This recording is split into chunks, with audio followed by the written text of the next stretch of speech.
Le libre journal du lundi soir présenté par Romain Petitjean de l'Institut Iliade. Vive la civilisation européenne.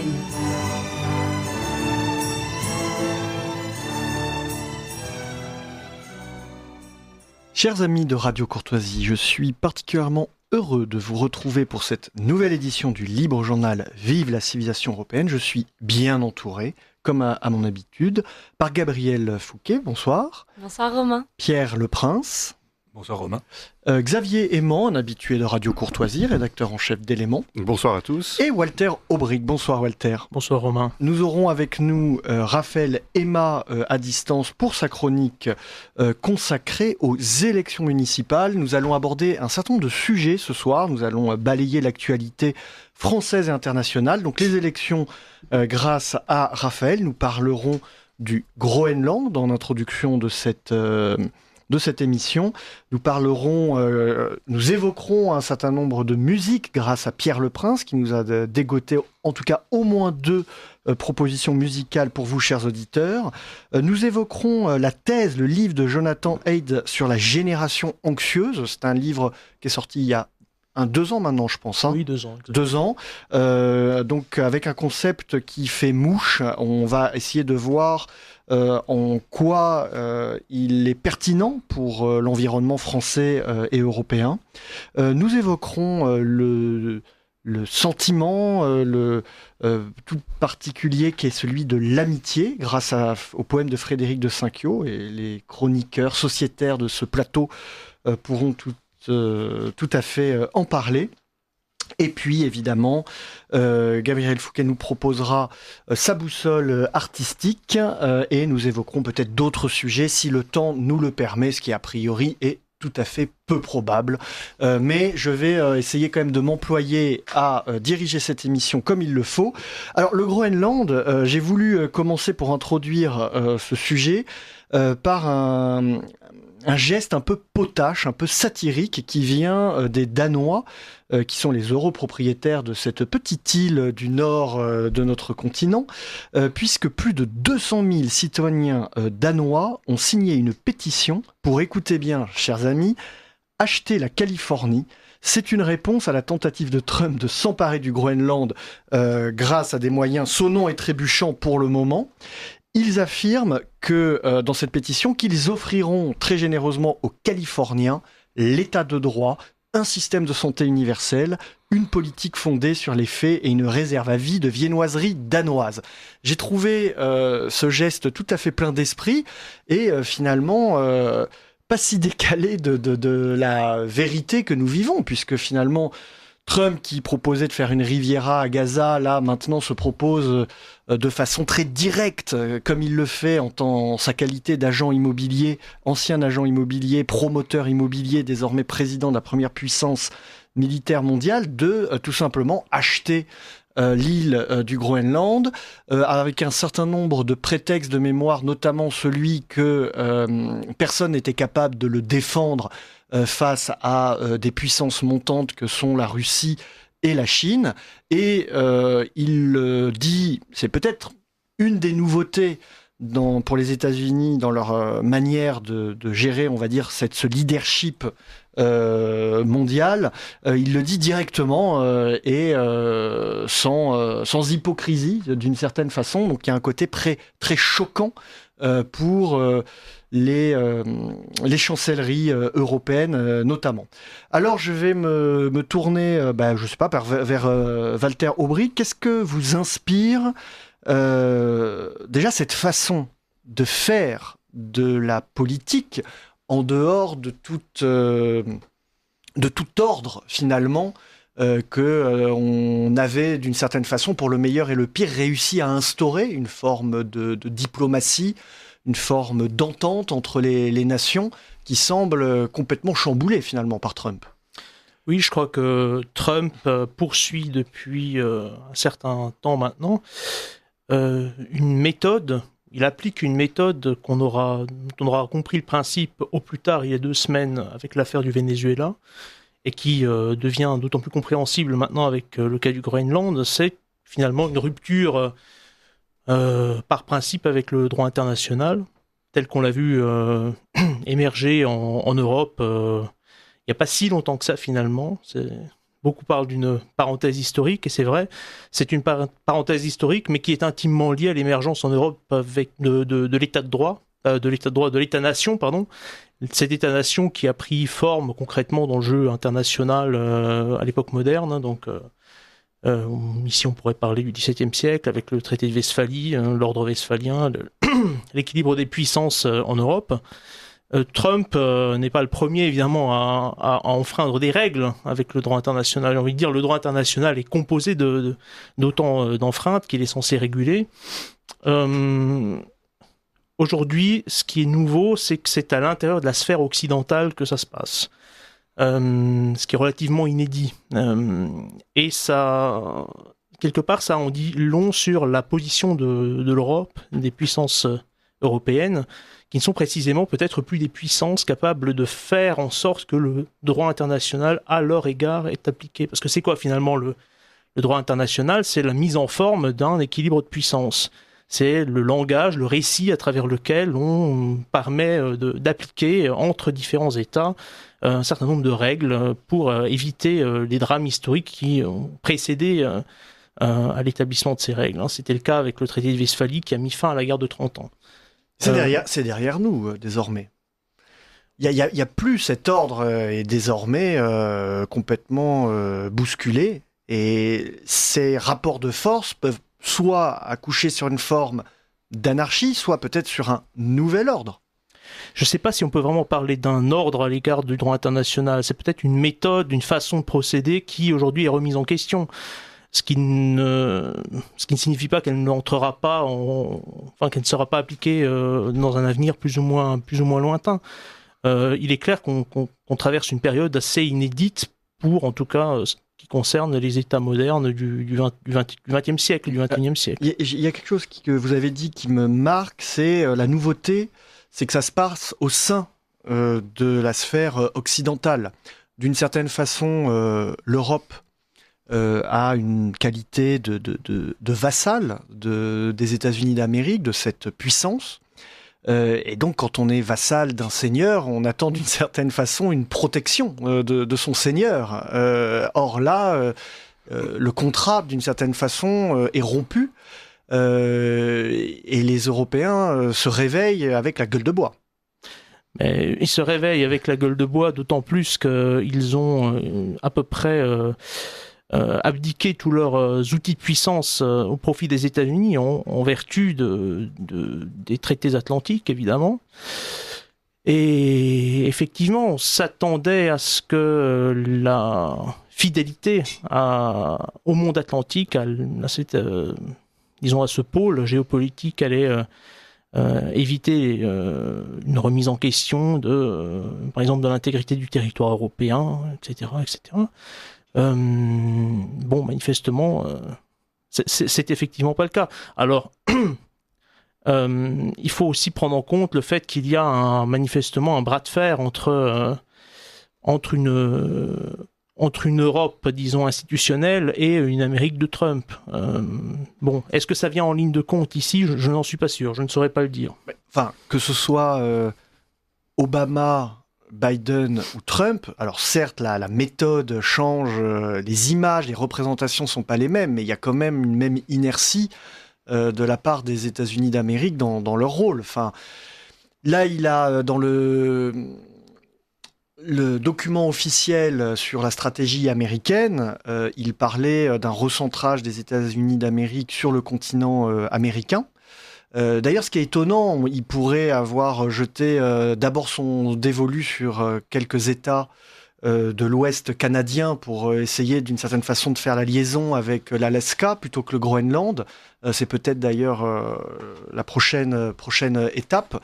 Donc, en gros, la question que je me pose, c'est est-ce que les États-Unis veulent réellement arrêter d'être le gendarme du monde et que ça serait cette demande de Groenland serait une forme de dernier coup pour sécuriser une forme de bloc géopolitique américain, ou est-ce que ce qui se passe au Groenland se passera peut-être ailleurs dans le Pacifique demain pour d'autres raisons, avec la méthode Trump de on récupère le maximum, quitte à l'envahir ou le payer? Oui, la méthode Trump, je pense que c'est l'élément principal. Il y a une ligne, disons, une tendance lourde de la trajectoire américaine, c'est incontestable. Et croire que parce que Trump a gagné les élections, tout ça change et que dans les grandes lignes, le programme des néoconservateurs américains ne s'appliquerait plus du tout, c'est à mon avis prendre ses désirs pour des réalités. Peut-être qu'il y a un certain nombre de personnes qui commencent à s'en rendre compte et qui communiaient dans cette illusion.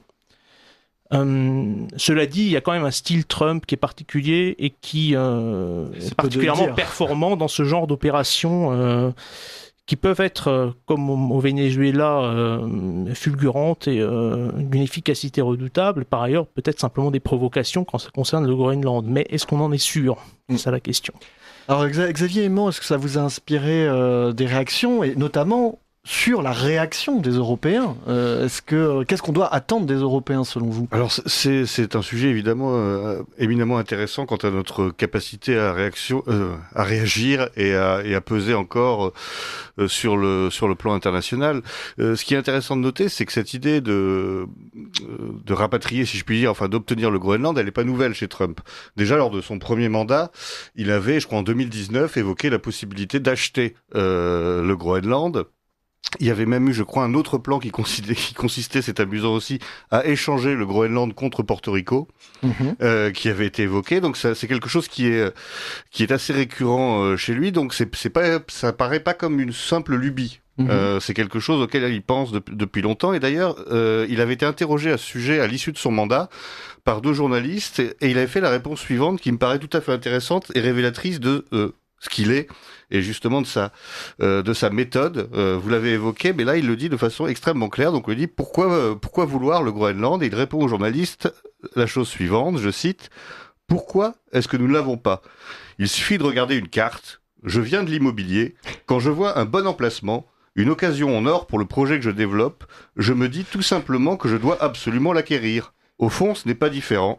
J'ai toujours aimé les cartes et je n'ai cessé de le répéter. Regardez la taille de cette île, elle est gigantesque, elle devrait appartenir aux États-Unis.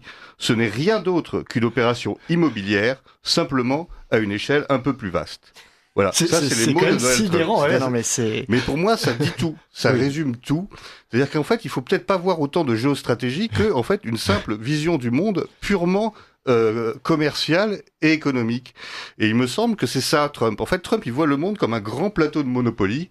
Et la puissance, c'est d'avoir le maximum de cartes possible. Donc, s'il peut acheter des cartes, il achètera des cartes partout. Donc, c'est pas un désir d'être, à mon avis, le gendarme du monde sur des questions morales, sur des questions d'équilibre géostratégique. C'est de renforcer la puissance et l'intérêt et l'économie américaine. C'est pour ça qu'il me semble que tous les gens qui sont actuellement encore alliés des États-Unis devraient s'inquiéter, parce que pour moi, Trump n'a pas d'alliés, il n'a que des intérêts, et il ne suit que ses intérêts, ce qui est pourquoi pas, ce qui peut se défendre comme positionnement. Voilà, toutes les nations ont des intérêts. Mais on a quand même défendre. rarement entendu un cynisme de ce niveau-là pour la personne qui est quand même à la tête de la première puissance de la puissance mondiale. Ceci dit, moi j'apprécie d'une certaine façon ce cynisme. Au moins les choses sont sur la table, il n'y a pas l'hypocrisie de la morale que les États-Unis pouvaient nous servir d'aller au nom du bien bombarder tel ou tel pays pour, au final, juste récupérer sa terre. Oui, ça, au moins, on peut pas lui enlever ça, il est absolument franc. On l'a vu lors de la conférence de presse qui a suivi l'enlèvement du président Maduro, où il a très clairement dit que bon, c'était pour aller récupérer le pétrole, qu'il allait rembourser les sociétés qui avaient été nationalisées par le gouvernement vénézuélien. Bon, il a vaguement dit qu'il se souciait quand même du peuple vénézuélien, mais on a bien vu que c'était pas tout à fait le cas, puisqu'il ne parle même plus de changer le régime. Puisqu'il a pu s'arranger avec la vice-présidente vénézuélienne, donc il est même plus question d'apporter la démocratie au Venezuela. Il veut juste quelqu'un qui soit à sa botte. Et apparemment, la vice-présidente vénézuélienne est tout à fait prête à jouer ce rôle. On n'est jamais mieux trahi que par les siens. Ça, c'est assez classique. Donc en effet, on peut dire oui, au moins il est pas cynique, il est pas moraliste. C'est le retour du réalisme en politique. On a beaucoup reproché justement aux démocraties occidentales de se perdre dans la moraline et de perdre de vue la fonction première de la politique, la réalité, agir sur le réel. Mais là, je pense qu'on a encore dépassé un cran, c'est-à-dire qu'on est passé carrément du réalisme au cynisme.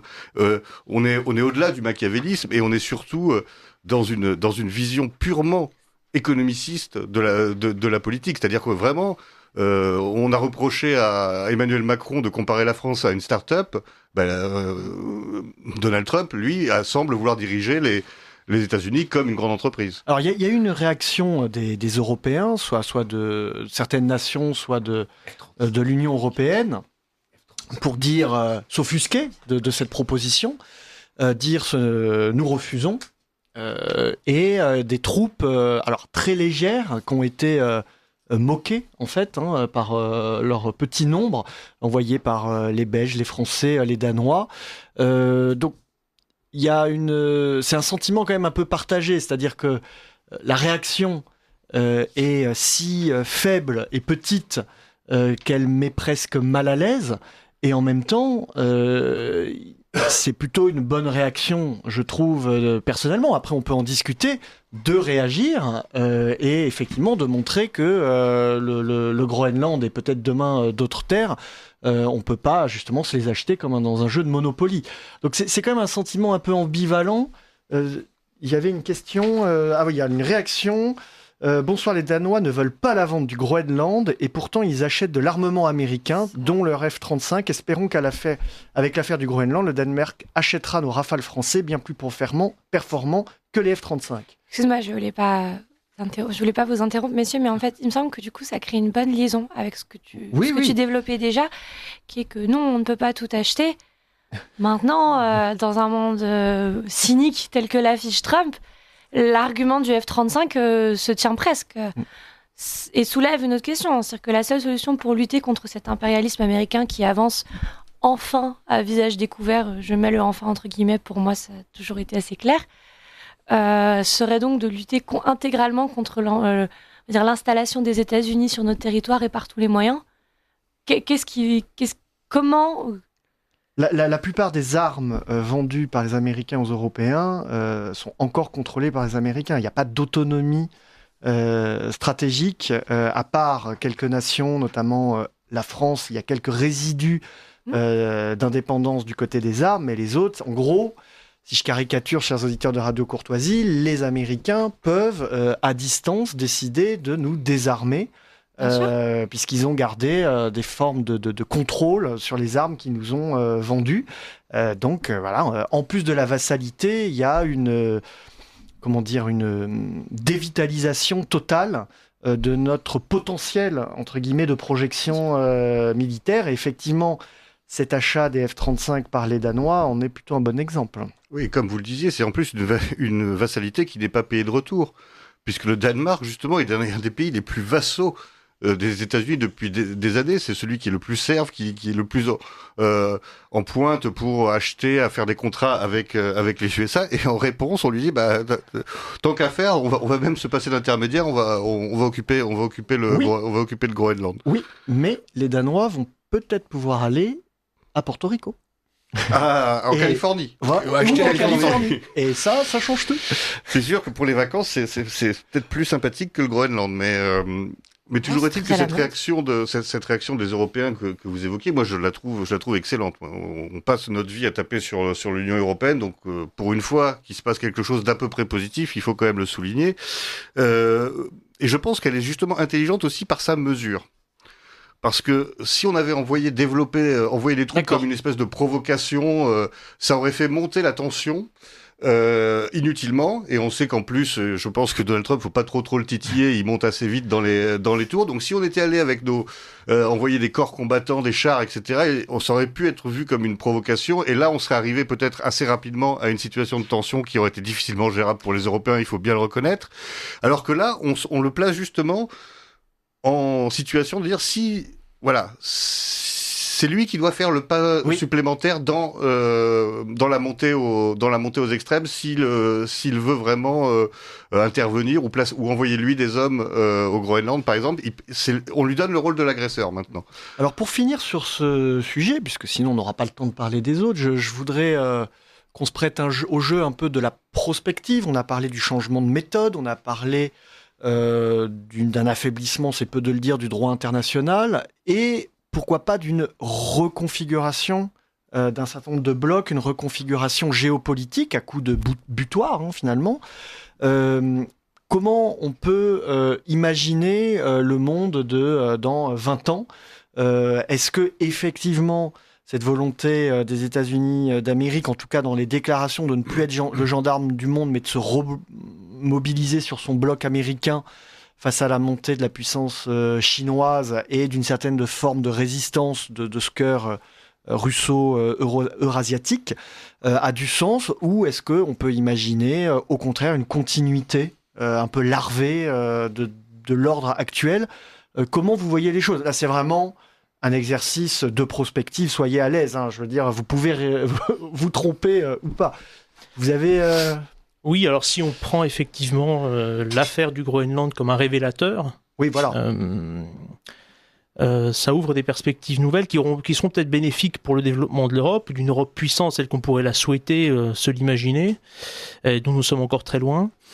Maintenant, il y a quand même des enjeux concrets, moi, qui me semblent particulièrement pressants, finalement. C'est d'une part cette espèce d'ambiguïté, le fait d'être en permanence pris en tenaille quelque part entre l'impératif de l'indépendance, de se détacher du bloc otanien, de sortir de ses institutions, de se défaire des États-Unis, d'une part, et la dépendance fondamentale de l'Europe vis-à-vis des États-Unis en termes de sécurité, tout simplement. Même si on est convaincu du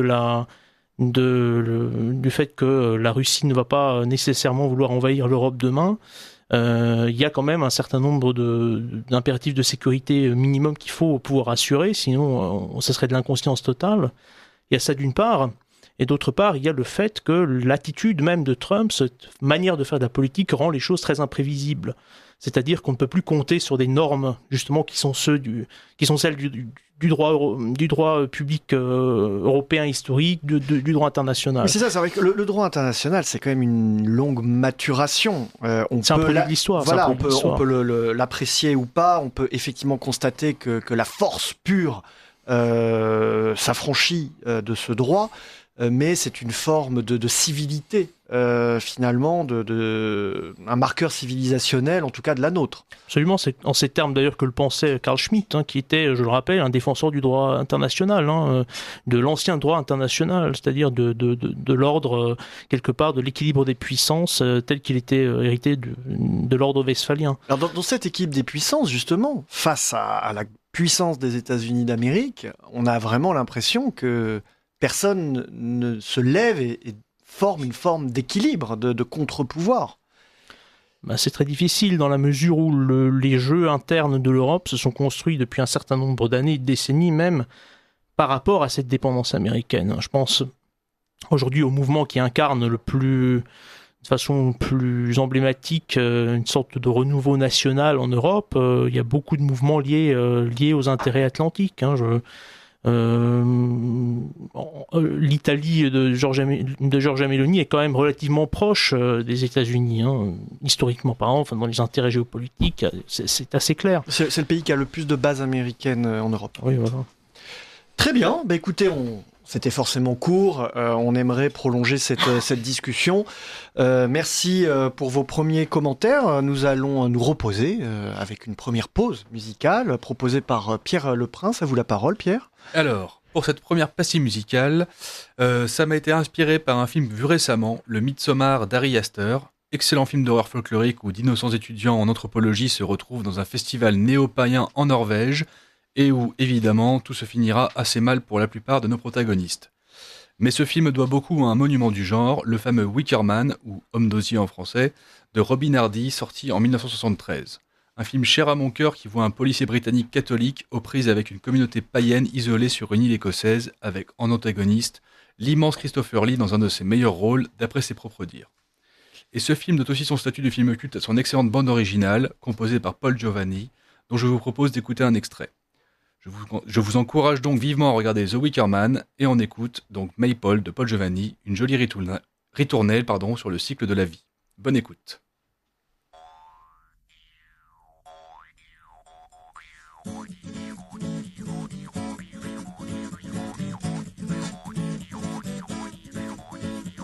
In the woods there grew a tree, and a fine, fine tree was he. And on that tree there was a limb, and on that limb there was a branch, and on that branch there was a nest, and in that nest there was an egg, and in that egg there was a bird, and from that bird a feather came, and all that feather was a bed.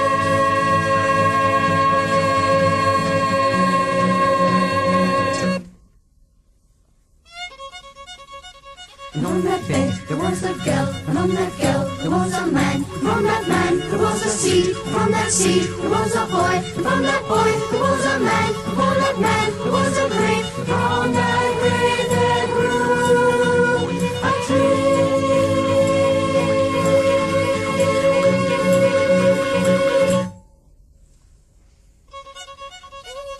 And on that tree there was a limb, and on that limb there was a branch, and on that branch there was a nest, and in that nest there was an egg, and in that egg there was a bird, and from that bird a feather came, and all that feather was a bed.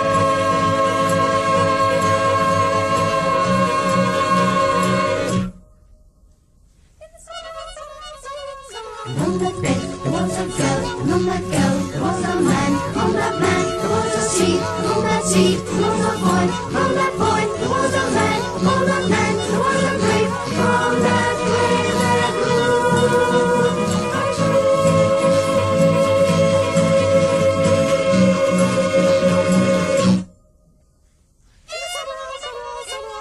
And on that tree there was a limb, and on that limb there was a Dieu contre 25 millions de dollars.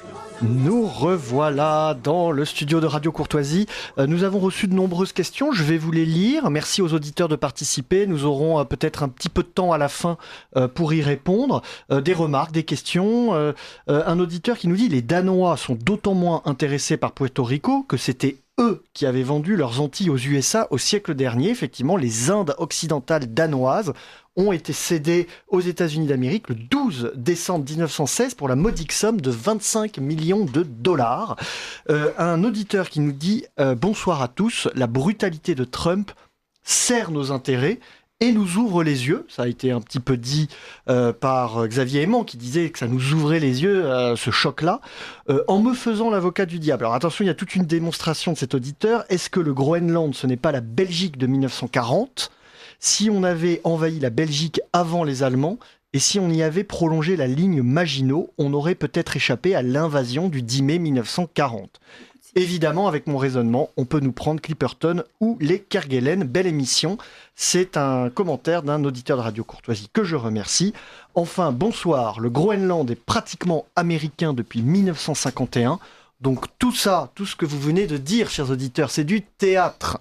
C'est ce que nous dit cet auditeur pour ne pas parler du front ukrainien et de la défaite de l'OTAN. Merci à cet auditeur pour cette remarque. Je garde ça pour la fin de l'émission si on a un petit peu de temps. Et nous allons pouvoir évoquer un deuxième sujet, chers amis, grâce à Raphaël Emma, auditeur de la promotion Frédéric Mistral, qui depuis sa Provence nous envoie sa chronique sur les élections municipales.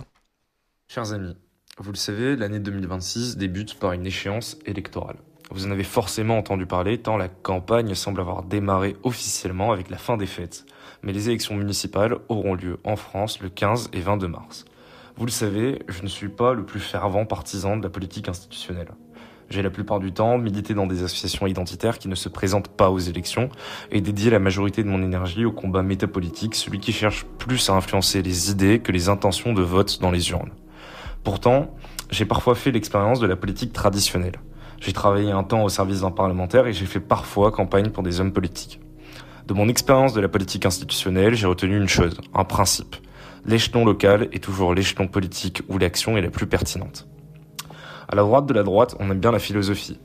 On aime bien la philosophie politique, la philosophie économique, on aime les longues discussions, on aime les débats doctrinaux, mais on s'éloigne par cet attrait parfois des réalités concrètes de l'existence des gens. Le bruit permanent des monologues des éditorialistes ou des chroniqueurs nous fait oublier qu'au-delà des grandes conversations sur l'avenir géopolitique de l'Europe ou son destin civilisationnel, la majorité de la population, enchaînée par la pyramide de Maslow, se préoccupe bien volontiers avant tout ceci de la propreté de ses rues, de la sécurité de ses quartiers, de la qualité de ses transports ou de l'état de sa voirie. Je me souviens d'une rencontre à laquelle j'avais assisté entre un député et un maire. dans un village du Haut-Var de quelques 200 habitants. C'était à l'occasion d'une fête de village, un événement qui, comparativement à la taille de la commune, était franchement bien organisé et assez ambitieux. Le maire avait reçu la visite du député, malgré leurs différences théoriques de couleur politique, dans sa commune. Il lui avait montré l'église, et justement le toit de l'église s'effondrait sous le poids de son clocher. Le maire avait alors demandé au député si une certaine enveloppe qui existait jadis et qui permettait aux députés de subventionner des associations ou l'entretien du patrimoine était toujours d'actualité. Le député avait été contraint de lui bafouiller que non, avouant à demi-mot son impuissance. La dite enveloppe avait été justement supprimée par François Hollande, qui espérait que les élus de droite ne l'utilisent pas pour confirmer un ancrage électoral. Un peu plus tard, nous avions rencontré des jeunes du village, goguenards, qui étaient venus saluer le maire, ignorant royalement le député qui l'accompagnait. Le député avait alors froncé un peu les sourcils avant de dire quel était son statut. Les jeunes avaient réagi en riant, mimant un salut un peu théâtral que l'on aurait accordé volontiers sous l'Ancien Régime à un noble. Ces jeunes du village ne voyaient strictement pas qui était ce député, là pour un mandat ou deux, éphémère, mais remettaient très bien qui était leur maire. L'élu local inspire de la sympathie parce qu'inconsciemment, les gens ont gardé dans leur imaginaire que plus la politique s'éloigne, se nationalise, s'en va vers Paris, plus elle corrompt, elle se déconnecte. Maurras disait déjà que s'il fallait l'autorité en haut, il fallait les libertés en bas. L'échelon local est un échelon qui se prête à la pratique démocratique. Les choix politiques ont une conséquence palpable, une immédiateté qui enlève à la politique cet aspect parfois ésotérique, cryptique, qui fait que les gens s'en désintéressent. Les élections municipales ne sont pas les plus palpitantes, évidemment. Quelques villes attirent l'attention médiatique, mais elles sont dans leur large majorité des élections silencieuses. On leur préfère le romantisme des grandes élections nationales où des camps s'affrontent. Mais elles sont pourtant le socle essentiel sur lequel tout projet politique doit se bâtir. On dit souvent que Mitterrand, après avoir échoué par 2 fois aux élections présidentielles, en 1965 et en 1974, gagne en 1981 grâce à l'élan qu'obtient en 1977 l'Union de la gauche au municipal. Les municipales avaient fait l'objet d'un plébiscite géant avant la campagne présidentielle. L'attention politique accordée aux municipales nous interroge d'ailleurs. En 1995, le FN dépose 520 listes municipales. En 89, il en dépose 350. Aujourd'hui, il n'en dépose que 357 dans les communes de plus de 2000 habitants. Ce n'est pas étonnant. Le FN-RN, dans la lignée des autres partis d'ailleurs, participe à la virtualisation de la chose politique. Tout se passe à Paris, rien en province. Le parti n'existe dans la vie des gens que tous les 5 ans pour les grandes élections nationales. Au-delà de ses rendez-vous électoraux, il n'entretient que peu de vie dans ses fédérations. Il ne sociabilise pas son électorat, ne forme pas ses cadres locaux, capables de briguer un mandat local. Aujourd'hui, un certain nombre de candidats du RN sont issus d'ailleurs de ses députés, ce qui prête à sourire. Si certaines des intentions de se présenter sont évidemment louables, je sais que certains d'entre eux le font pour 2 choses. Il y a l'ennui d'abord. Le mandat de député offre peu de leviers, peu d'outils, peu d'indépendance politique. C'est une chose. Mais on peut aussi songer à la dernière des solutions en date, qui a prouvé à un certain nombre de primo-élus qu'un mandat de député, tout aussi resplendissant soit-il, est bien précaire face à l'implantation durable d'un baron local, d'un maire, élu sans interruption depuis 1 ou 2 décennies. Ce qui vaut pour le RN d'ailleurs, vaut pour tous les autres partis. Je ne suis pas très maurassien, mais décidément je n'ai que les citations du maître de Martigues à la bouche aujourd'hui. J'aime particulièrement celle bien connue de sa doctrine qui dit que nous devons agir par tous les moyens, même légaux.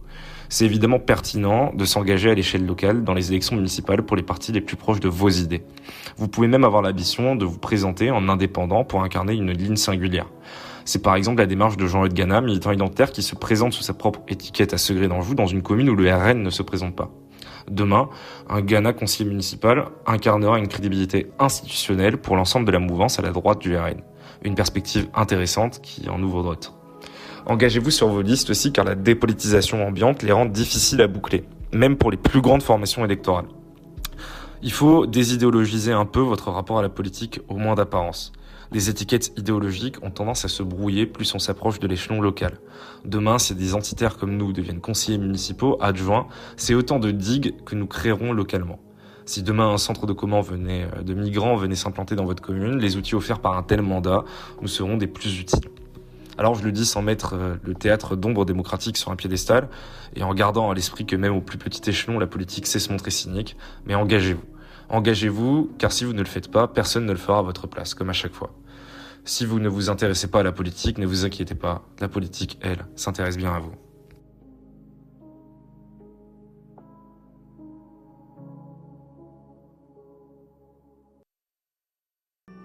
Le libre journal du lundi soir présenté par Romain Petitjean de l'Institut Iliade. Vive la civilisation européenne.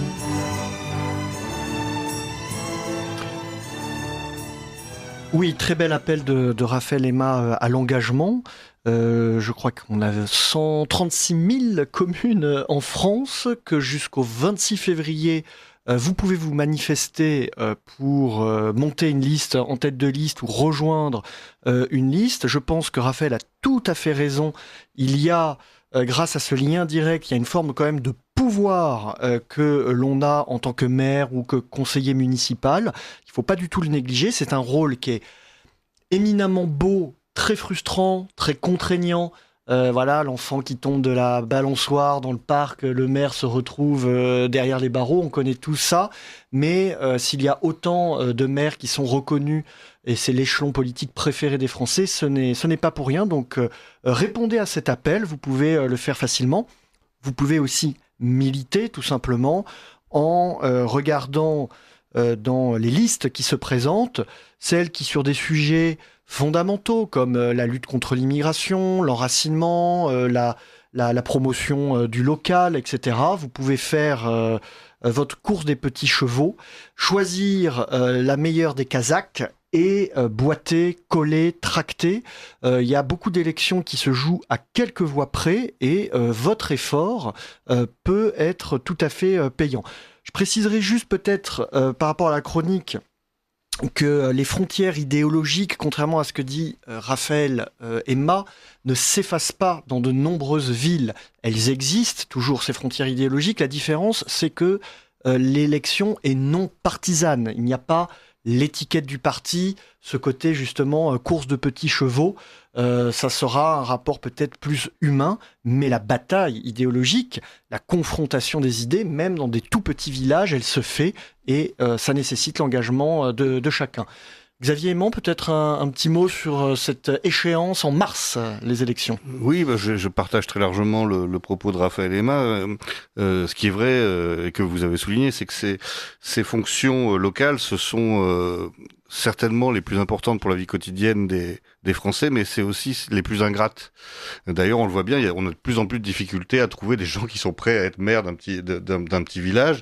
C'est quasiment devenu un sacerdoce parce que c'est contrairement à d'autres fonctions électives, c'est pas très bien payé, c'est pas reconnu forcément au niveau national, etc. Donc, en effet, il faut s'engager quand il y a des places à prendre, si je puis dire. Il y a beaucoup d'élus qui ont du mal à constituer leur liste et qui attendent justement des renforts, notamment des renforts jeunes et notamment des renforts également de femmes, puisque avec l'aberration totale qui est la parité, on en arrive à ne pas réussir à constituer des listes parce qu'on ne trouve... Cette année, je crois que la parité dans les élections municipales est totale désormais. Elle est étendue, elle est totale, voilà. Et donc on arrive par exemple pour une ville de 10 000 habitants où il faut à peu près 60 personnes, donc il faut 30 hommes, 30 femmes, et on arrive à une aberration qui est qu'on met on va chercher sa belle-sœur, on va chercher des gens qui ne veulent pas faire de la politique, mais juste ex. Pour avoir des ex, si vous êtes resté en bon terme avec elle, on ne sait jamais,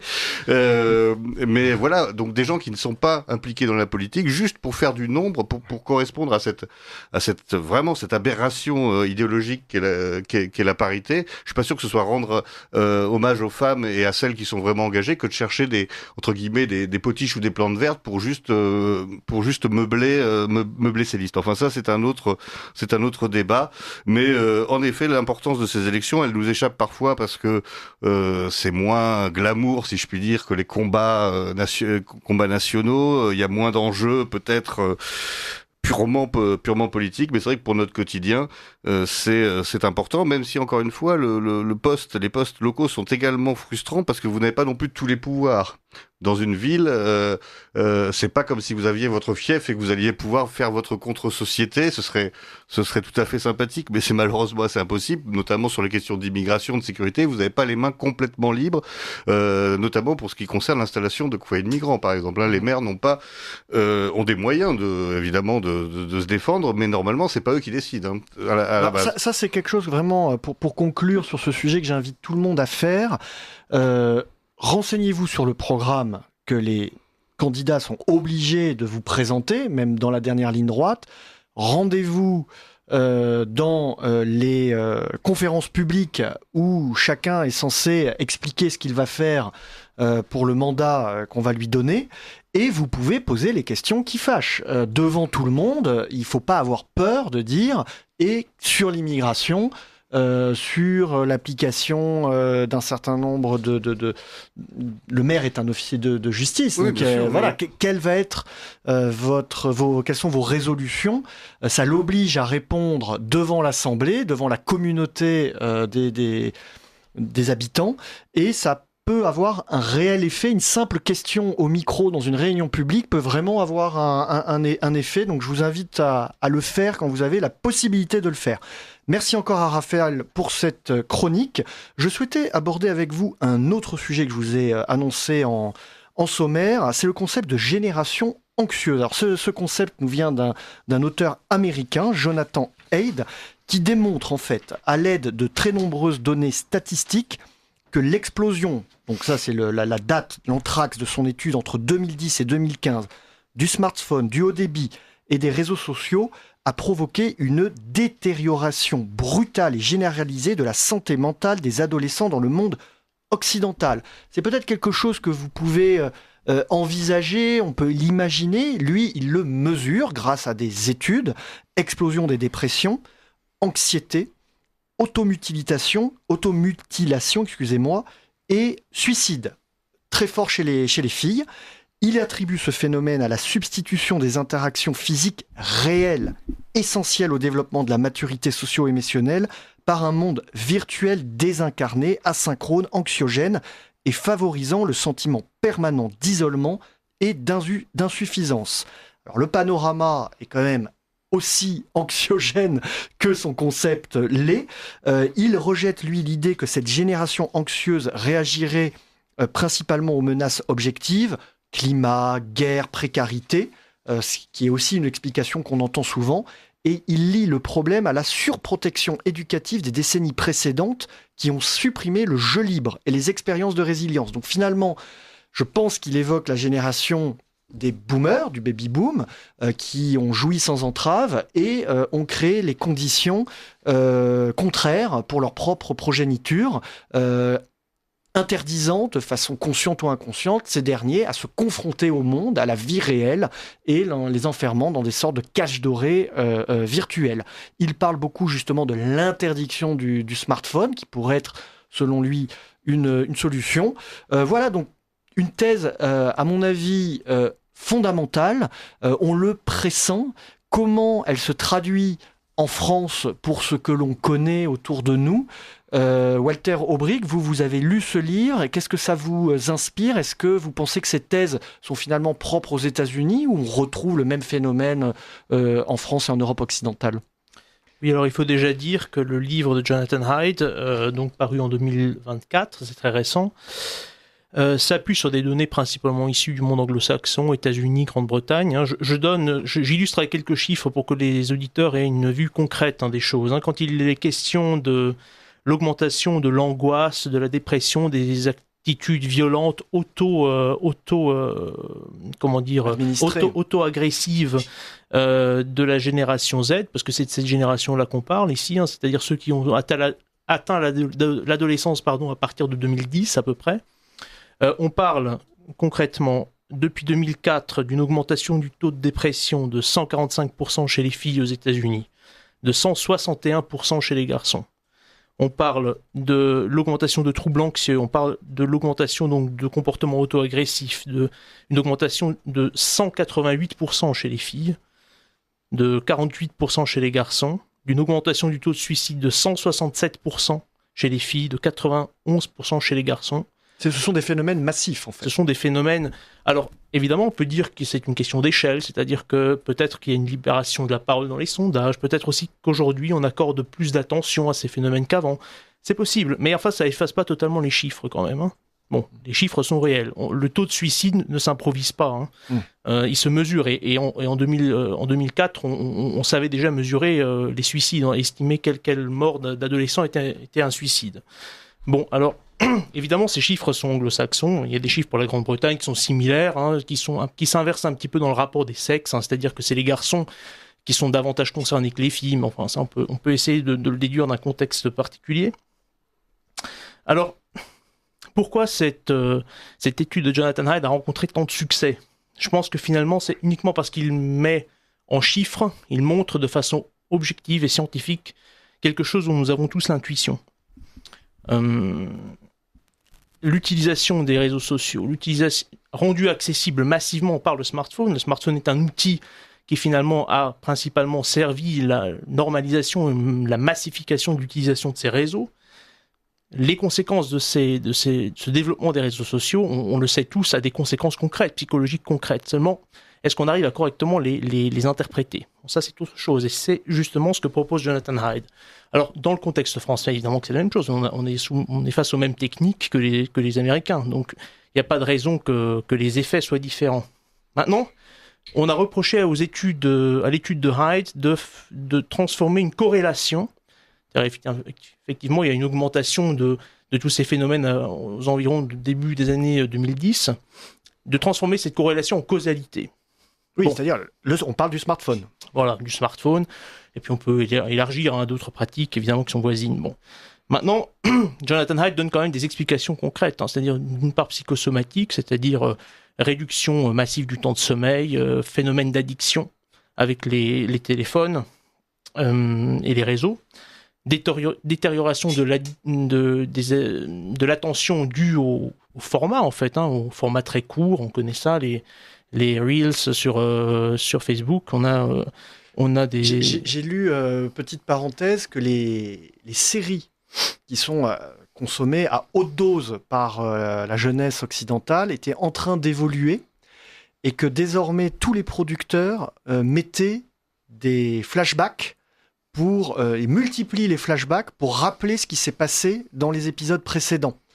Mais de façon massive, parce qu'ils constatent que les gens qui regardent les séries n'arrivent même plus à se rappeler ce qui se passait dans l'épisode précédent. Et pire que ça, là, c'est Matt Damon, donc un acteur assez connu aux États-Unis, qui a dit que sur Netflix, on imposait de faire une énorme scène d'introduction pour bien appeler le spectateur, et qu'après, il fallait faire 3, 4, 5 rappels au scénario dans le film pour ne pas perdre le spectateur qui fait autre chose en même temps, qui regarde son téléphone.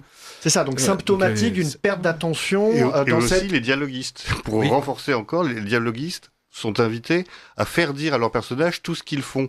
C'est-à-dire que quelqu'un qui va marcher dans la rue va dire « Ah là, je marche dans la rue », pour que les gens qui regardent autre chose à ce moment-là puissent quand même suivre l'action. Donc c'est pour ça que c'est de plus en plus bavard, les séries, parce que les gens expliquent tout ce qu'ils font, pour qu'on puisse en effet perdre de l'attention tout en gardant en comprenant encore un peu le déroulement de l'histoire. Donc tout ça, en effet, montre que tout est fait pour donc des exemples qui illustrent ce que vous disiez sur la perte d'attention. Alors là, on pourrait croire que c'est du comportement multitâche, mais en fait, aucune de ces tâches n'est faite avec une véritable attention. Et alors là, évidemment, ce sont des exemples qui sont sur le plan cognitif. N'importe quel enseignant pourrait évidemment témoigner aussi de cette réalité, de baisse de la concentration, etc. Mais sur le plan social, du suivi des relations sociales, de ce que ça implique en termes relationnels, c'est très fort et c'est très dangereux. Ça tient de l'expérimentation en laboratoire à ciel ouvert. Et Jonathan Hyde, en plus de ces explications psychosomatiques, donne aussi des explications de psychologie sociale. C'est-à-dire que ce n'est pas seulement sur le simple plan cognitif. Il y a d'abord le fait que la comparaison sociale devient massive, c'est-à-dire que un phénomène tout à fait naturel, on se compare aux autres dans les relations sociales, n'importe qui fait ça, on a toujours fait ça. Ça devient systématique et massif à travers des réseaux qui finalement nous mettent en lien avec le monde entier. Espèce de compétition de tous contre tous continuelle. Ouais. Alors avant, vous étiez dans votre village ou dans votre famille, vous aviez un petit talent, les gens vous appréciaient, vous admiraient pour votre petit talent, qui n'était jamais qu'un petit talent, mais enfin qui existait, qui avait l'intérêt de vous mettre en valeur quand même, de cultiver votre estime de vous-même. Et là, tout à coup, vous êtes en compétition avec un grand talent dans l'autre bout de la planète qui fait le petit talent, qui l'exécute 10 fois mieux et avec lequel vous ne pourrez jamais rivaliser. Encore un chinois. Il y a ça. Moi, ça m'avait marqué il y a 10 ans ou 15 ans, ou 20 ans, désolé. J'avais surpris ma petite sœur en train de demander à un Australien, à l'autre bout du monde sur Internet, la recette de la mousse au chocolat. Et ça m'avait choqué. Je dis, mais pourquoi tu demandes pas à maman qui est à 10 mètres ? Et c'était pour elle, entre guillemets, naturel. Donc, on voyait que le médium crée dans le réel une déconnexion du réel. Et oui, concurrence forte pour la cuisine des grands-mères, hein, j'ai envie de dire. Bon, alors, ça, c'est une chose, mais en fait, on crée carrément un monde, un autre monde, un monde dans lequel la mise en scène, finalement, est reine, c'est-à-dire qu'on est tous, ceux qui pratiquent ces réseaux mettent en scène leur vie sous un jour idyllique, c'est-à-dire qu'on crée un double de sa propre existence idyllique, et on contemple celui des autres.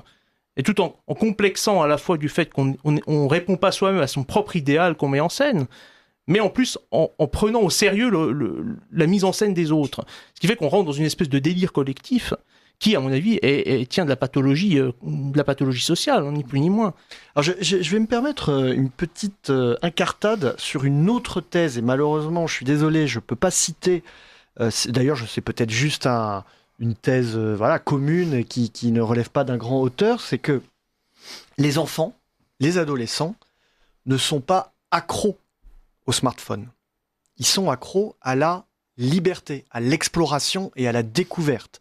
Et comme le monde que leurs parents leur proposent est un monde de plus en plus fermé, c'est-à-dire qu'ils ne peuvent plus se confronter à la réalité du monde, partir en forêt, se balader, pour plein de raisons. L'anxiété générale, la peur de l'agression, la peur de se blesser, etc. Les enfants vont au bout de leur logique qui est celle qui permet de grandir, c'est celle de l'exploration, de la confrontation, de la découverte, de la liberté, mais ils le font depuis leur écran smartphone. Donc ça, c'est aussi une autre perspective pour voir cet outil. Ce que vous avez dit, c'est que ça reste un outil. Gabriel et ensuite Xavier Aimant. Je ne sais pas d'où vient cette thèse. Je pense que c'est la version positive de cette thèse. Le problème, c'est que ce monde qui peut être hostile, le smartphone l'introduit aussi à la maison. Moi, j'étais lycéenne en 2010. Désolée, je vais vous vieillir un peu, Romain. J'ai vécu de plein fouet l'augmentation des dépressions et même des suicides. J'en ai assisté à plusieurs. Mmh.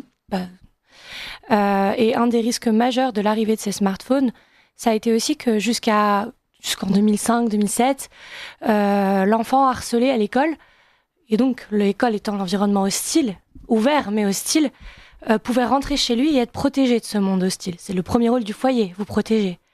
Le foyer a introduit aussi, le smartphone a aussi introduit l'hostilité et l'ennemi dans la maison. Mmh. L'enfant ne se détache plus de son téléphone puisqu'il est accro à la fois au fait de vouloir se comparer aux autres, de vouloir savoir ce qu'on pense de lui et aussi de vouloir voir au-delà du monde qui lui est offert. Mais donc il introduit le loup dans la bergerie puisque l'enfant qui vous harcèle à l'école continue de vous harceler par message. Et en plus, il le fait de façon fictive et rêvée puisque tout cet imaginaire est nourri par un imaginaire violent qui a été largement véhiculé par l'explosion des jeux vidéo au même moment et du monde artificiel, donc ces enfants qui se mettent à parler avec des adultes sans savoir où ils sont en Australie, etc. Et donc qui, entre eux, jouent à des jeux d'imitation de plus en plus violents et envoient des mots d'une violence inouïe. Donc même à la maison, même entouré d'adultes qui devraient le protéger. Oui, la maison qui est censée être un sanctuaire, justement. Eh bien, le sanctuaire devient votre lieu d'exécution. Je suis un peu brutale, mais c'est vrai. Xavier Aimant. Oui, moi je suis persuadé que les enfants, les adolescents, les jeunes adultes sont accros. Je suis en désaccord total avec cette théorie parce que en fait, si c'était le cas, au moment où ces enfants ont l'occasion de faire de l'aventure, de partir en montagne et tout, ils se rueraient sur ces occasions. Or, on voit bien que c'est le contraire. Vous amenez des enfants à la campagne, vous avez une magnifique forêt, et ils vont vous dire « Oh non, on peut pas rester jouer à la PlayStation ou être sur les réseaux toute la journée. » Et on voit bien, il y a beaucoup de parents qui essayent de proposer des choses. Et on voit, et les enfants préfèrent leur dose de réseaux sociaux. J'ai même un ami professeur qui me racontait avoir amené ses élèves en Grèce, mais il n'arrivait pas à les faire sortir du bus pour aller visiter Épidore parce qu'ils étaient sur leur téléphone et c'était ce qu'ils préféraient au monde. Voilà, donc il y a une dépendance. Je pense qu'il y a une dépendance et qu'elle est malheureusement extrêmement forte. En termes de liberté, chercher dans les réseaux, dans les smartphones, que font-ils lorsqu'ils sont sur les smartphones ? Je ne suis pas certain qu'ils exploitent cette liberté qui est pourtant mise à leur disposition de façon virtuelle. Et là, évidemment, on est dans l'enjeu, est-ce de la distinction des causes et des symptômes. Est-ce qu'on est face à une cause ou est-ce qu'on est face à un symptôme ? L'isolement des enfants est très clairement une conséquence de l'utilisation des smartphones. Les enfants désapprennent les techniques élémentaires des rapports sociaux, c'est-à-dire les comportements relationnels concrets tels qu'ils se passent dans le monde, ou alors ils ne les acquièrent même pas. C'est même pas qu'ils les désapprennent, ils ne les acquièrent même pas.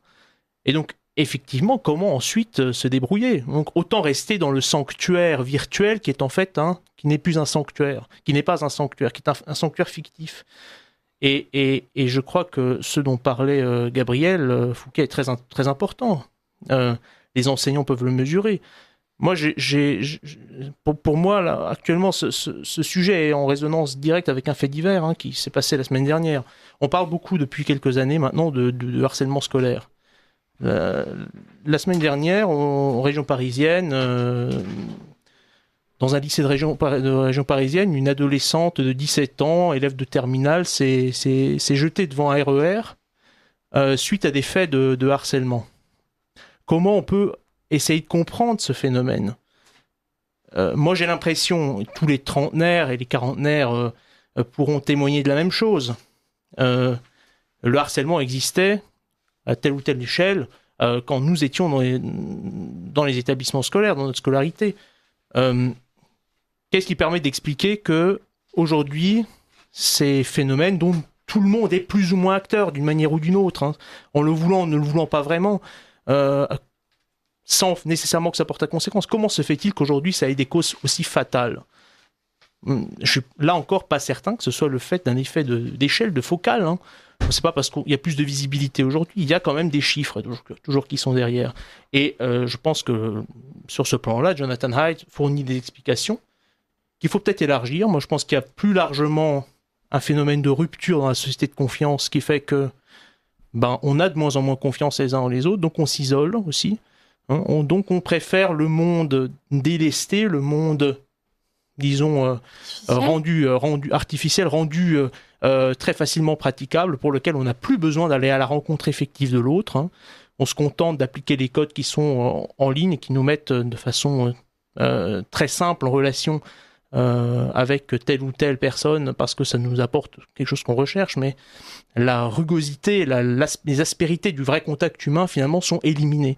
Aussi parce qu'on a peut-être plus tellement confiance en l'autre aujourd'hui. J'ai un exemple personnel. Mon fils de 11 ans m'a proposé, pour gagner un peu de sous, mais c'était un prétexte, il ne veut pas s'enrichir, il ne veut pas faire du business, c'était un prétexte, il voulait monter une course d'orientation pour les VTT, donc un projet totalement ambitieux et irréalisable. Je lui ai dit, écoute, fais quelque chose plutôt à ta portée. Et il a fait quelque chose, somme toute, très classique. J'ai eu plein de témoignages de gens qui m'ont dit que c'était très classique de proposer du service à la personne contre une pièce, déblayer la neige, porter les courses, faire des choses que des petits garçons avec ses deux copains ou que certains scouts font. Voilà. Il a proposé ses services avec des flyers dans les boîtes aux lettres. En 12 heures de temps, j'étais appelé par le CPE du collège qui avait été prévenu et harcelé par 5 ou 6 voisins qui s'offusquaient de cette possibilité qu'un enfant, et je peux tout à fait comprendre que tout le monde ne soit pas à l'aise avec cette idée, se retrouve à avoir un contact direct avec le travail, avec l'altérité de gens, à sortir finalement de sa maison pour proposer des services, et en discutant avec le CPE ou d'autres personnes, la conclusion de tout ça, c'est il sera plus en sécurité à la maison avec son smartphone. C'était ça la conclusion, la conséquence. Donc tout ça vient des parents. Et d'ailleurs, il dit, Jonathan Haidt, lui, il propose pas de smartphone avant 14 ans, pas de réseaux sociaux avant 16 ans. Je vais dire la question. Et c'est vrai qu'il y a deux univers dans le monde interstellaire où il n'y a pas de principe de précaution. C'est l'immigration. Alors là, il n'y en a pas. Et c'est ces smartphones. Pourtant, sans attendre l'étude de Jonathan Haidt, il y a un certain nombre de faisceaux d'indices qui pourraient montrer que, par précaution, justement, on ne devrait peut-être pas se ruer dedans. Oui, je le répète, c'est une expérimentation à ciel ouvert, dont les conséquences sont potentiellement fatales pour à l'échelle civilisationnelle. Hein. On n'en prend peut-être pas la mesure totale. Il y a quand même eu des progrès entre le début de cette expérimentation, certes involontaire, à ciel ouvert, et maintenant. Entre l'époque où nous étions, nous, trentenaires, au lycée, où le portable est arrivé, les réseaux sociaux avec eux, et aujourd'hui, on a vu que les GAFAM se sont alertés, qu'il y a eu un progrès, qu'on a essayé de limiter davantage, qu'on a essayé de sensibiliser aussi davantage les enfants, et notamment les collégiens, parce que ça commence au collège et pas au lycée, hein, au harcèlement scolaire et au danger des écrans. Il y a eu une prise de conscience. Mais pour ça, il a fallu qu'une génération entière trouve même, subisse ou la dépression ou même le suicide, soit normal, soit glamour. On a vu des séries télé qui promeuvaient volontairement ou involontairement le suicide jeune au lycée et qui en plus appelaient à la revanche. Il y a notamment eu le cas de cette série américaine produite par une grande chanteuse qui s'appelait Kate, je vais le traduire en français pour pas offusquer, qui s'appelait 13 Reasons Why, 13 raisons pour lesquelles, dans laquelle une jeune fille se suicide. La scène d'entrée, c'est ça, c'est elle qui se mutile les bras jusqu'à mourir, vidée de son sang dans sa baignoire. J'étais très jeune, hein, j'avais 17 ans. Finalement, Netflix, après la diffusion, a été obligé de supprimer la scène, mais il n'empêche qu'elle laisse derrière elle 13 cassettes où elle pointe du doigt tous les harceleurs potentiels, les personnes qu'elle juge responsables de sa mort. Donc ça participe de cette anxiété générale, finalement. Mais il y a eu un progrès. Netflix a été alerté. Depuis, les écoles interviennent. Les propres parents de créateurs de GAFAM disent « Nos enfants ne sont pas exposés aux écrans ». Oui, c'est ce que dit un auditeur qui nous dit « Ceux qui ont bien conscience des méfaits générés par l'exposition aux écrans sont les grands dirigeants des GAFAM qui, pour leurs propres enfants, financent des écoles Steiner-Waldorf dont la pédagogie promeut un enseignement respectueux de l'être humain et sans smartphone. C'est quand même édifiant. Ce qu'on peut regretter, c'est que, un, c'est pour leurs enfants, et que, deux, nous n'allons pas aussi vite que le développement de ces réseaux sociaux pour prendre conscience des dangers. TikTok est un lieu d'expérimentation très intéressant, et l'augmentation chez les psychologues de suivi d'enfants pour harcèlement scolaire, pour anxiété en tout genre, même les plus, je suis désolée, ça va peut-être être brutal, mais les plus absurdes, existent. Donc on sait qu'il y a un danger, on n'arrive juste pas à aller aussi vite que le développement du danger. Walter Aubry ? Je suis assez d'accord avec ce que dit Gabriel, c'est-à-dire qu'il y a une prise de conscience en ce qui concerne les contenus. En revanche, il y a un point sur lequel on est encore très en retard, c'est-à-dire qu'on ne suit pas du tout la marche du progrès technique, en l'occurrence, c'est les pratiques. Les pratiques liées au smartphone, les pratiques liées aux réseaux sociaux sont en elles-mêmes dangereuses. D'un point de vue cognitif, d'un point de vue socio-psychologique.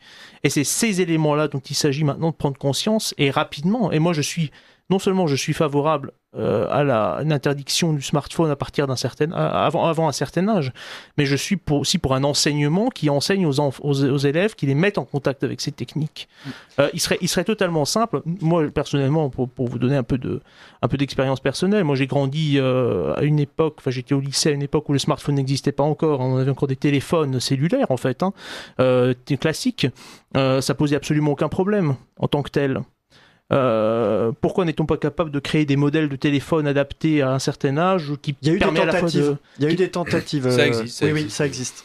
Oui, mais il faudrait que ce soit appliqué d'un point de vue institutionnel. Et là, évidemment, l'opinion publique pourrait être sensibilisée et pourrait être sensible. Alors sur la pratique, c'était donc le sociologue canadien Marshall McLuhan qui disait le médium et le média, c'est-à-dire le tuyau par lequel vous faites passer votre contenu va avoir plus d'importance que le contenu lui-même et va même avoir un effet sur le contenu, c'est-à-dire que vous lisez la même information dans le journal papier que vous pouvez relire le lendemain en disant mais qu'est-ce qu'il m'a dit, tiens je vais la relire, vous pouvez la voir à la télé sans zapper, ou vous pouvez le prendre sur le réseau social, et la pratique du réseau social fait que vous allez très rapidement la partager, puisqu'on rentre dans cette espèce de compétition narcissique que vous évoquiez au début.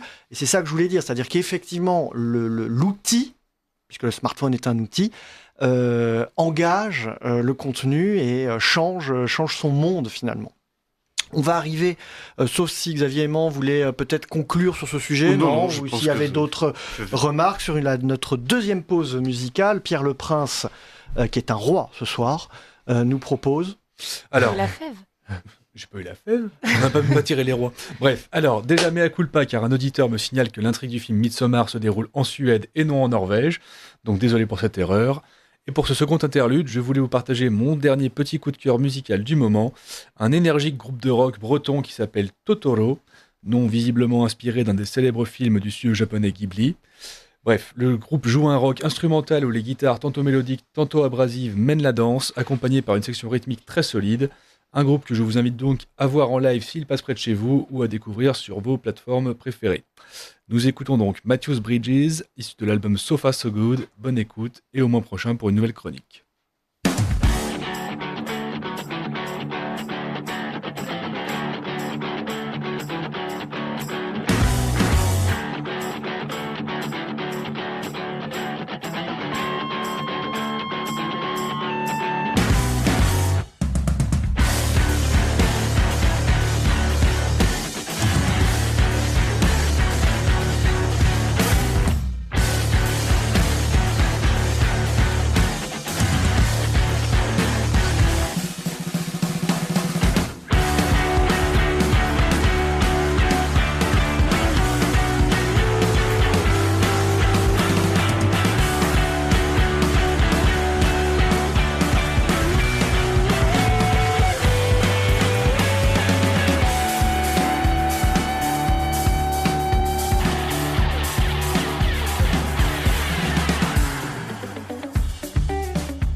Vous appréciez cette émission? Alors aidez Radio Courtoisie à en produire d'autres. Rendez-vous sur soutenir.radiocourtoisie.fr. Merci d'avance. Au collège, il va avoir un iPhone. C'était le groupe breton Totoro que Pierre Le Prince vous a fait découvrir. Alors désormais, nous allons retrouver Gabriel Fouquet, que vous avez déjà entendu dans cette émission, qui va interpréter les poèmes de Frédéric de Cinquiaux dans notre rendez-vous poétique mensuel Autour d'un verre. Et aujourd'hui, elle nous livre, elle vous offre, chers auditeurs, un texte qui s'appelle « L'amitié ». Je noie jamais vos mots concernant l'amitié. Aujourd'hui, je vous somme en tant que votre allié de converser sur l'autre. Avez-vous des amis? Confiez-vous les espoirs qui gonflent votre esprit? Livrez-vous des secrets, des doutes en cascade? Ou ne vous connaît-on que grâce à l'embuscade? Qui est l'individu qui sonde vos abîmes, celui qui vous chérit, vous gronde, vous estime, qui vous voit nu, naïve, innocente, ébréchée, et qui sait vos erreurs, vos offenses cachées? Pourquoi soudain vos traits deviennent vultueux? Devrais-je ne pas être à ce point vétilleux? Pardonnez mon élan, peut-être est-ce le filtre qui m'inspire ce long questionnement sans filtre. Non pas, Romain, non pas, que votre vue est claire. L'amitié m'est ardue, je n'en fais pas mystère. Je ne suis pas douée dans le relationnel et encore moins dans l'amitié fusionnelle. Je ne sais mesurer chez moi le don, l'écoute. Je me noie aisément dans la première goutte de sueur ou de sang versée par l'âme en face qui s'épanche en prenant de plus en plus de place. Je crains de m'engager, car je n'ai jamais su partager mes émois en autant de vécu. Je me suis refusée longtemps à introduire ces graines dans mon cœur qui pouvaient me séduire. J'ai préféré le vide au plein et au partage, car je voyais l'avare affectif comme un sage. Ainsi, je me voyais plus honnête et entière, fermée, pour ne jamais décevoir tous mes pairs. Vous parlez au passé ? Avez-vous donc changé ? Êtes-vous capable de bien vous attacher ? Pourriez-vous choisir, cesser d'être choisi par une attitude de pure courtoisie ? Je ne voudrais point trop, cher ami, m'avancer. Mais je me risque ici, je me suis révélée. Peut-on vous parler si présomptueusement ? Attendez que je vous conte mes sentiments. Je me suis retrouvée toute seule et toute morose, et j'ai évolué par la force des choses. Alors que la tempête haletait sur ma vie, ne laissant derrière elle en relents que débris, j'ai été secourue par des âmes mortelles dont je n'avais perçu la dévotion fidèle. Elles m'ont accueillie, vulnérable et blessée, alors qu'elle n'était point ma priorité. C'est là que j'ai compris, assez tard, j'en conviens, la valeur absolue sans prix d'un bon copain. Et aujourd'hui, Romain, très fort, je vous le dis, je veux être aux côtés des esprits qu'on maudit, qu'on accuse, qu'on tue, qu'on renvoie, qu'on oublie, qu'on moque et qu'on exclut pour le bien d'un parti. J'ai reçu. À mon tour d'être là pour autrui, me lier d'amitié, m'investir jour et nuit. J'en suis fort aise. Et pour vous, je me réjouis. L'amitié vous va bien et vous épanouit. Et je suis confiant pour les âmes esselées qui se frotteront à votre bénignité. Voilà un beau poème proposé par Frédéric de Saint-Quio sur l'amitié. Alors, l'amitié, c'est un sentiment. Comment on pourrait le définir finalement, Xavier Aimant ? C'est un mélange de sentiments et d'attachement qui se rapproche de l'amour sans être de l'amour, puisque en effet, sinon on aurait le même terme pour les deux. Je vais prendre une définition qui est celle donnée par Abel Bonnard dans son ouvrage justement titré L'amitié. Lui dit: l'amitié est une harmonie surnaturelle, une union des contraires. L'amitié est le choix positif et inaltérable d'une personne que nous avons distinguée pour des qualités que nous admirons. Une fois reconnue, elle devient presque une fidélité d'ordre métaphysique. Elle se forme ailleurs que dans la simple communauté d'idées, car si les amitiés se développent sur le plan de l'esprit, elles se forment ailleurs. Voilà, c'est une assez belle définition. Effectivement, moi j'ai des amis qui ne partagent pas mes idées, et ça reste des amis, aussi surprenant que ça peut être. On se retrouve d'ailleurs régulièrement pour se confronter, et puis finalement assez rapidement les débats d'idées sont vite enterrés, et puis on passe à des bières rafraîchissantes qui rappellent l'amitié. Alors l'amitié, je dirais aussi que ça se forme quand même pas mal dans la jeunesse, justement. On se fait quand même beaucoup d'amis que l'on garde un peu à vie, et peut-être qu'en vieillissant, ceux-ci disparaissent et on a de moins en moins d'amis. Ça vous semble juste ? Moi, j'ai cette impression-là. Je pense que c'est simplement que l'amitié, une véritable amitié, ça se construit. Ça se construit sur des expériences communes, ça se construit sur des discussions, donc ça prend du temps. Donc forcément, quand on rencontre quelqu'un plus tard, on a moins de temps pour passer du temps avec lui, pour le découvrir, pour passer des soirées entières à boire et à refaire le monde. Donc je pense que c'est ça, mais à mon avis, des amitiés peuvent se nouer néanmoins à tout ça. Il y a parfois des rencontres, parce que les amitiés de jeunesse peuvent être des amitiés fortuites parfois, qui sont juste en fait des rencontres de collège, et plus tard, par exemple quand on fait, moi je sais que la plupart de mes amis d'aujourd'hui, c'est des amis que j'avais pas dans ma jeunesse, des amis que j'ai rencontrés via la politique et voilà, donc je les ai eus plus tard. Mais je pense qu'en effet, à tous âges, on peut faire de belles rencontres d'amitié. Voilà, écoutez, c'était une ode à l'amitié. On espère que tous les auditeurs de Radio Courtoisie peuvent chacun cultiver ce sentiment et penser peut-être justement, après l'écoute de cette chronique, à envoyer un petit mot à votre ami, lui rappeler que c'est le vôtre et qu'il compte pour vous, que vous comptez pour lui. Et alors nous allons nous quitter avec la chronique de Gabriel Fouquet qui sort sa boussole artistique, et elle nous emmène, nous la suivons, c'est parti. Avertissement à nos auditeurs, l'histoire que je vais vous raconter est vraie. La réalité dépasse toujours la fiction. Le monde de l'art s'agite, frétille, s'excite, Drouot chuchote, s'extasie, compte. Oh que c'est beau, soupire Alain. Entre 1,5 million et 3 millions ? Seulement, s'étonne une voix pointue. Ouais, ça fait cher la vieille, maugrait un tweet de Drouot. J'adore, roucoule une italienne, sourcil façon Sophia Loren. Dutch qualitat, tranche un trench coat pipe au bec. Mais de quoi parle-t-on ? D'une découverte majeure, une de celles dont le marché de l'art raffole. Arthur de Morat est commissaire-priseur associé chez Baussan-Lefebvre. Rue de métier, même dans les grandes maisons. Peu de chefs-d'œuvre, beaucoup de tasses ébréchées, de livres poussiéreux et de discussions interminables pour expliquer à Monsieur Dupont que non, le tableau de son grand-père n'entrera pas au Louvre. Tant mieux d'ailleurs, on l'y volerait sûrement. Le marché de l'art vit surtout des pièces moyennes, auxquelles chacun est attaché. Les élèves commissaires-priseurs l'apprennent vite, eux qui rêvaient de trésors oubliés façon les greniers de Sienne de Maurice Reims. Arthur, lui, a de l'expérience. Il sait que le chef-d'œuvre dans le grenier est un mythe, que la valeur tient à la rareté et que la rareté aiguise la beauté. Un matin pourtant, lors d'un inventaire de succession en Alsace, dans une famille renommée, il ouvre une petite boîte en bois. Des archives, des papiers, des souvenirs. Et là, Susanna. Comme une femme aperçue au fond d'un bar entre deux tabourets, son visage l'arrête. Un visage rond, sévèrement encadré par un bonnet et une mentonnière, des joues pleines, un regard clair perdu dans le lointain, une robe fermée jusqu'au cou. Ni Diane ni Vénus, mais Susanna. Et surtout un nom, Susanna Pfeffinger, inscrit au-dessus du portrait. Soulagement immédiat, moins de travail d'identification, les stagiaires de l'étude seront contents.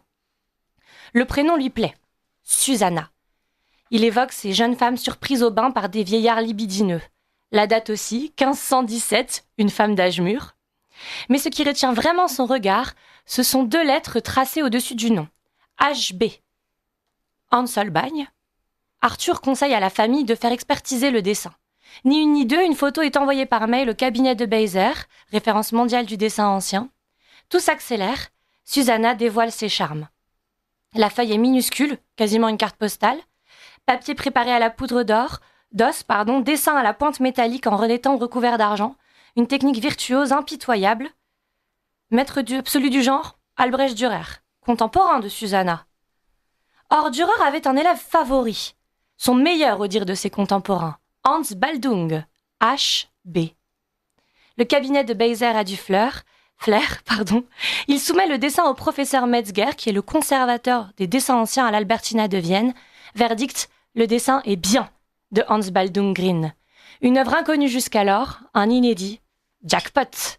D'abord parce que, puisqu'elle est restée dans la même famille pendant 17 générations, et que le dernier dessin connu de Baldung en main privée s'est vendu à 3,7 millions de dollars, Susanna, elle, est déjà estimée entre 1,5 et 3 millions. Elle partira sans doute au-delà, le certificat est prêt. Jackpot aussi pour Baussan-Lefebvre, qui se place définitivement comme une des meilleures maisons de vente françaises. Jackpot pour Arthur Maurras, que ses yeux n'ont pas trahi. Et jackpot pour l'Europe, qui dévoile encore ici un morceau d'histoire, la ville de Strasbourg où elle est née, la famille qui l'a faite et le marché de l'art européen. Une belle découverte proposée par Gabriel Fouquet. Nous vous remercions, nous vous saluons et nous vous disons au mois prochain. À bientôt. À lundi prochain.